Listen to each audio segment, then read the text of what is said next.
नमस्कार, मैं रेखा पांडे पुणे महाराष्ट्र से आप सभी का अभिनंदन और वंदन करती हूँ अपने यूट्यूब चैनल कविता जंक्शन पे। जैसा कि मैंने आपको पिछले सेगमेंट में भी बताया था कि मैंने शुरू किया है एक बहुत ही खूबसूरत सा सेगमेंट, रामायण के अनछुए पहलू। तो रामायण के अनछुए पहलू के सेगमेंट नंबर 2 में मैं कुछ ऐसे रामायण के अनछुए पहलू लेकर के आई हूँ।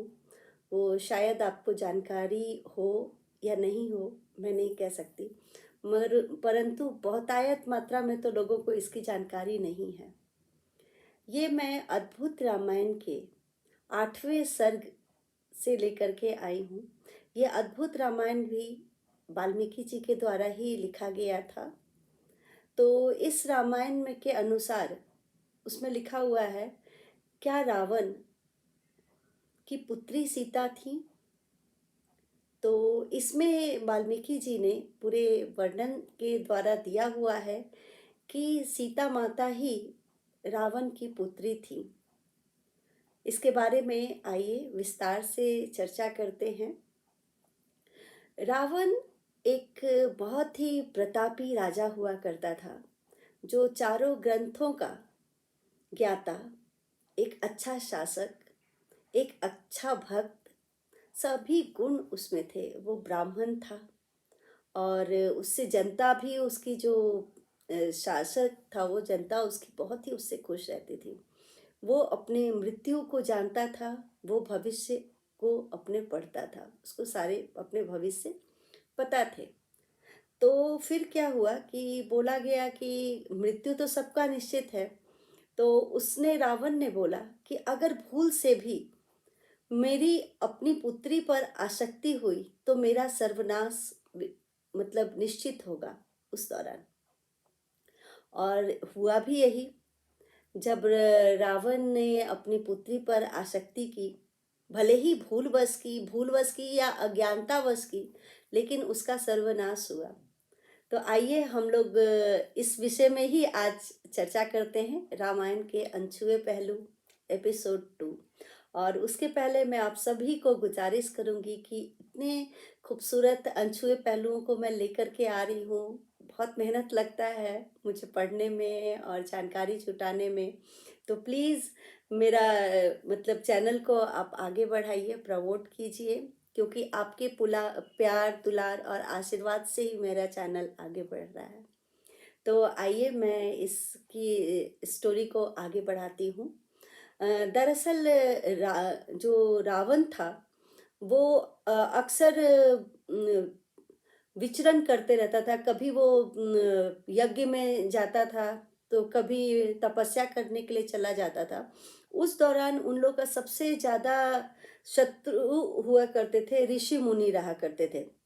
क्योंकि ऋषि मुनि और दानों में हमेशा एक खींचम खींच रहा करता था। तो सारे जो ऋषि थे उस समय एक दंडकारण्य जगह पे बैठ करके वो राक्षसों के खिलाफ एक महायज्ञ कर रहे थे। उस वक्त एक गृत्रस्मद नामक ऋषि थे। वो बहुत ही प्रतापी राजा थे, ऋषि थे। तो उस दौरान एक घृतस्मद की भी एक छोटी सी स्टोरी है इन ऋषि की। इनकी मैं पहले आपको बता देती हूँ। तो घृतस्मद ऋषि जो थे उनको बहुत ही इच्छा थी कि माता लक्ष्मी हमारे घर में एक पुत्री बनकर आए हमारे घर पे। और इसके लिए वो हर दिन एक कलश लेते थे और एक दूध की बूंद उस पे टपकाते थे, माता लक्ष्मी की स्तुति करते हुए। और माता लक्ष्मी ने भी उनको आशीर्वाद दिया था कि जरूर मैं तुम्हारे पुत्री बनकर आऊंगी तुम्हारे घर में, अगर इस बूंद का, इस कलश का, अगर ये कलश का दूध जो है आपकी पत्नी पिएंगी। तो ये बात घृतस्मत को पता थी, परंतु उन्होंने अपनी पत्नी को वो कलश अभी दिया नहीं था। इस बीच में रावण उनके आश्रम में चला गया और नरसंहार हुआ। और रावण ने सभी को, ऋषियों को मार दिया। और उसी कलश में उन ऋषियों के जो रक्त थे वो ले करके, वो भर के वो लंका आ गया। मंदोदरी पत्नी उनकी पूछी कि ये इसमें रक्त कलश में क्या लेके आए हो? तो रावण ने उनको जस्ट उनको घुमाने के लिए या ऐसे ही बोल दिया कि इसमें ये विष है और इसको तुम संभाल कर रख देना, इसका कोई इस्तेमाल नहीं करे, ऐसा ध्यान देना। माता मंदोदरी ने भी चुपचाप रख दिया।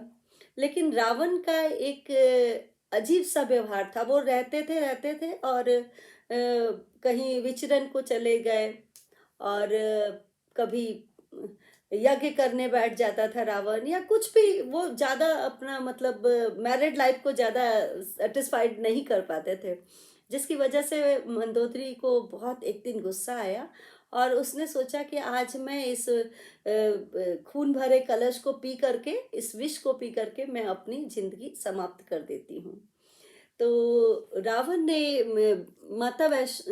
मंदोदरी जी ने क्या किया कि उसने पूरा वो कलश का जो खून था वो पूरा पी गई।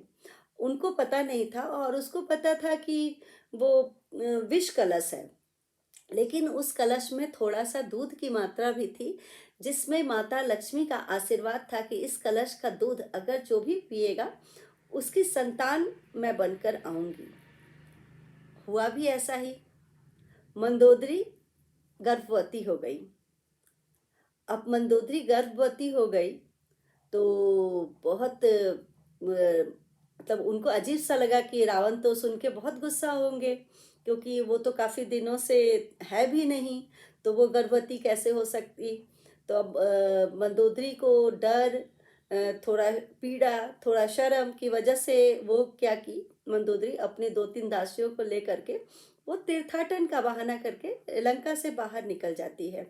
और उसके बाद जब तीर्थाटन करते वक्त जनकपुरी में आती है तो सीता जन्म लेती हैं। तो उन्होंने क्या किया कि सीता को एक छोटी जो बच्ची थी जो जन्म ली थी, वो एक मटके में उसको अंदर रख करके और धरती के अंदर गाड़ दिए। और उसके बाद वो मंदोदरी वापिस अपने लंका लौट आती हैं। रावण को कुछ भी इसके आभास नहीं था या आभान नहीं था कि ऐसा भी कुछ हुआ है। और उसके बाद जब जनकपुरी में एक बार बहुत भीषण अकाल पड़ा था, तो वहाँ पे कुछ ऋषि लोग, मुनि लोग, उनके राजा जो जनक जी थे, उनको बोला गया कि अगर आप हल चलाएंगे तो यहाँ फिर से खेत उपजाऊ होंगे और सुख शांति वापस आएगी। तो जाहिर सी बात है, ऋषि मुनियों का जो आज्ञा था, जनक जी बिल्कुल अपनी प्रजा के लिए उन्होंने हल चलाया। और हल चलाया में खेत उपजाऊ हुए या नहीं हुए, लेकिन उनके घर की बगिया जरूर उपजाऊ हो गई।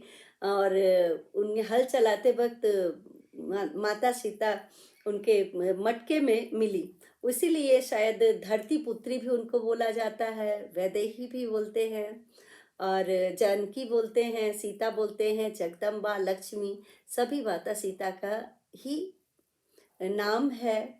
और इस तरीके से सीता जी जो है इन जानकी कहलाई और जनकपुरी में उनकी परवरिश हुई। तो असली जो पुत्री थी वो रावण की ही थी, मंदोदरी की ही थी। और सही में जब आगे कहानी, उसके बाद की कहानी तो हम सभी को पता है कि रावण ने सीता को हर लिया। और सही भी बात है, अज्ञानता में ही उसने अपनी पुत्री पर ही नजर डाली और उसके कुल का विनाश, उसका कुल का नाश पूरा मतलब जैसा रावण ने बोला था कि मेरा विनाश तभी होगा जब मैं अपनी पुत्री को चाहे जानकारी में या अनजाने में उस पे नजर रखूंगा। और हुआ भी, उसने सीता पर आंख डाली और उसके कुल का विनाश हुआ।